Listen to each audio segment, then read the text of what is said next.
What's going on, guys? Welcome back. Okay, so here's what we're gonna do. I'm gonna put the camera right here because the bushing is actually inside in the freezer, and I did it just so it can contract enough. We're already pre-lubed. We already have the tools out ready to rock and roll.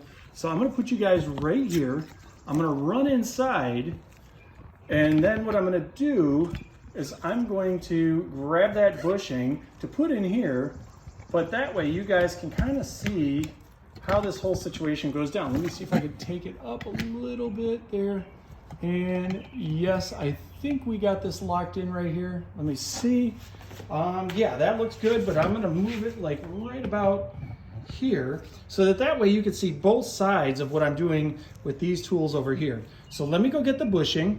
I'm gonna leave you for like probably 20 seconds. Now this bushing from Z1 Motorsports is in the freezer, but because it's 95 degrees outside right now, it is gonna warm up fast, which means we gotta put it in pretty quick. So let me go get it. And while you guys wait, you got 15 seconds.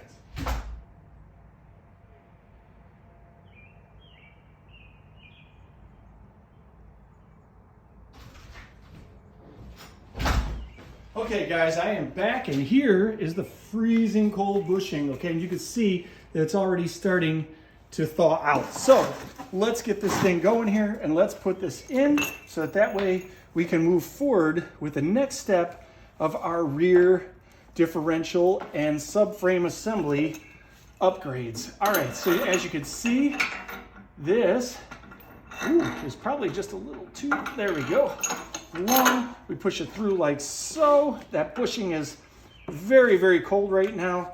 Let me, let's see here. I think, did I do this wrong? Oh, wait a minute now. Yes, I did do this wrong. So, yes, it's got to go this way like so. Then the bushing goes this way. There we go. And yes, there we go. All right, so get this on this end like so. And where is the little washer? There's the washer. You assemble the washer like so. This is a 22mm nut, guys. And this should go in just like that. Yes. So this should be going in very nicely. Let's use the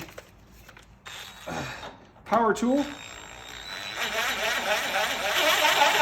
Go nice and slow to make sure everything's lining up. There we go.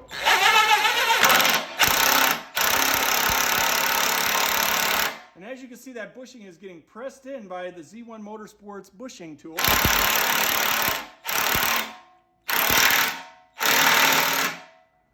Push that all the way in.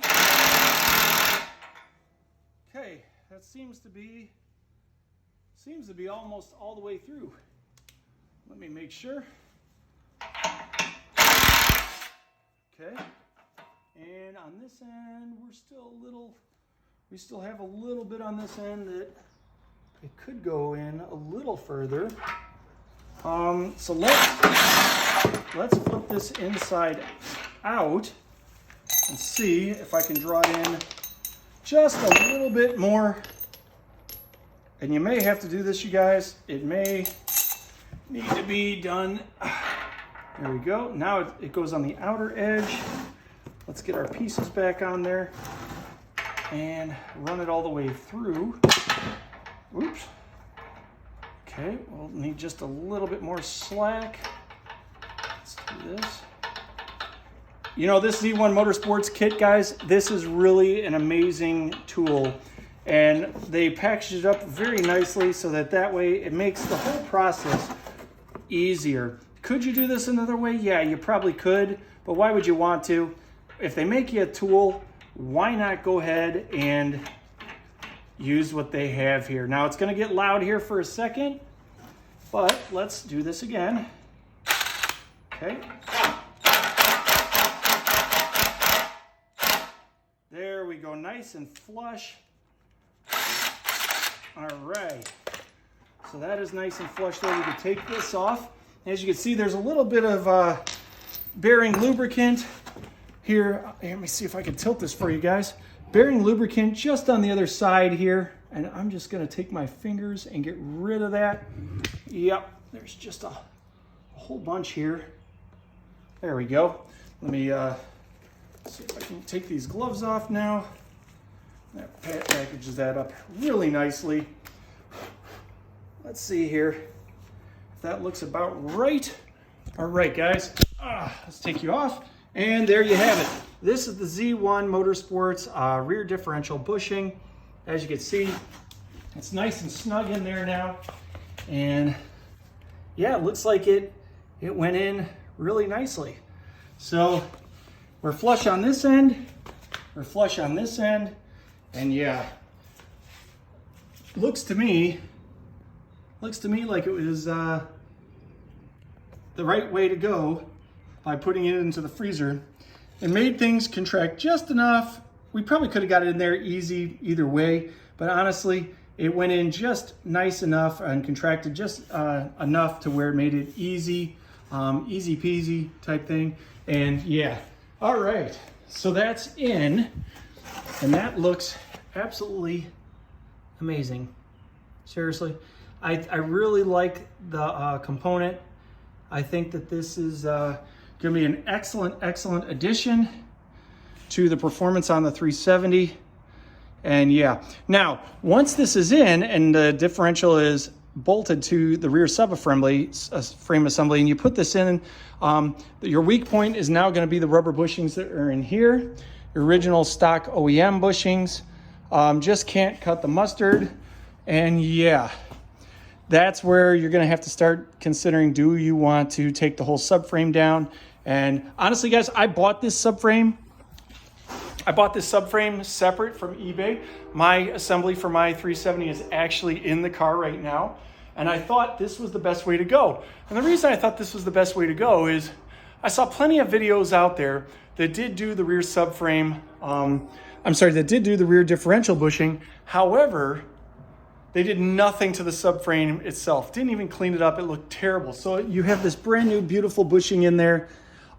You're bolting everything back up for a better performance, but at the same time, you didn't clean anything else up. So I was kind of like, and I'm the type of guy where I like to, if I'm going to do an upgrade, I'm going to do it right.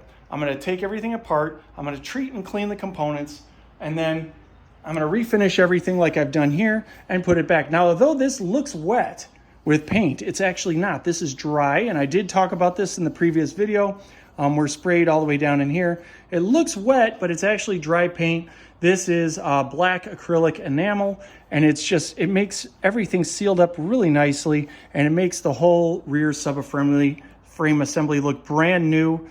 In fact, it actually looks better than brand new because the finish that comes from the manufacturer is really not that good. I mean, it's okay. It's, 50-50 if you want to go there, but this one here, this acrylic enamel that you can get at O'Reilly's just did the job just beautifully. I mean, obviously, look at the component itself. Let me move this stand out of the way here. But if you look at the component itself, it's just very, very nice now. And when this goes back up into the car, this is going to look very, very nice on the bottom end. We're also going to treat on the bottom of the car as well. So everything's going to look fresh, clean, sealed, amazing. It's going to look really nice. So the next time this thing goes up on the rack at your local dealership, which by the way, I'm not going to do, but I'm just saying you put it up on the rack and anybody else sees the car, they're going to be like, wow, somebody put in some wrench time. Somebody put the attention to detail in, and it's going to really show on this. So yeah, the next thing we're going to do with this rear subframe assembly is, remember that weak spot I was talking about? Once the differential is in there and you get on the torque, this is going to be very, very solid. Ooh, that's still cold. Look at that. It's so cold from the freezer.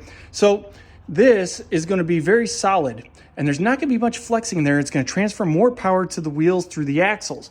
But one of your weak points is going to be the loss of horsepower when this flexes under torque because there are rubber bushings here. Now, fortunately, Z1 Motorsports has an answer for us, okay?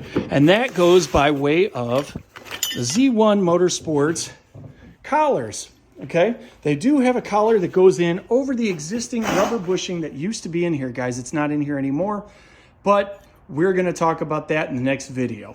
So yes, I'm glad you liked this video. If you did, make sure you give me a thumbs up. Make sure you follow me on Instagram. Smash the subscribe button on YouTube. Tell your friends about us. And yes, remember, dream it, build it, drive it, so that way I can see you guys on the road.